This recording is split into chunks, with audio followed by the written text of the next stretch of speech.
আকর্ষণ কবি শাহী সমর ভাই, এবং এখানে দেখলাম যে প্রতিভার ছড়াছড়ি। আমি রাস্তায় না আসতেই শুনি মান্না দে গান হচ্ছে এবং ছড়ে গেছে। এবং মান্না দে কিন্তু এক সময় তার ছাত্র জীবনে টেবিল চাপড়ে গান গেতে, আপনি কি জানেন? এবং উনি যেভাবে করে টেবিল চাপড়া ছিলেন, আমি বিস্মিত হয়ে গেছি। সত্যি রিদম যেটা আসার কথা, এক্স্যাক্টলি সেই রিদমটা উনি দিচ্ছিলেন। তো সত্যি আমি খুব মুগ্ধ হয়েছি। তারপরে যে কয়টা কথা সবাই মিলে বললেন, আমি মোহিত।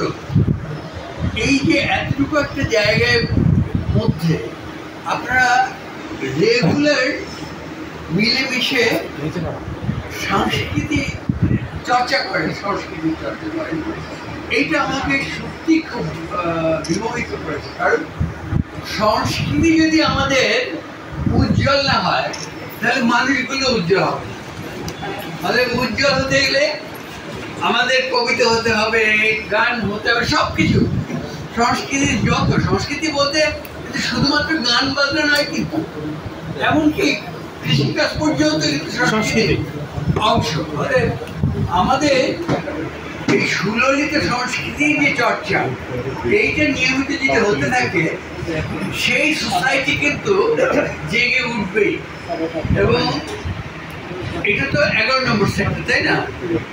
তো এর সুফলটা 11 নম্বর সেক্টর তো পাচ্ছি, সঙ্গে সঙ্গে অন্য সব সেক্টরগুলো পাচ্ছে।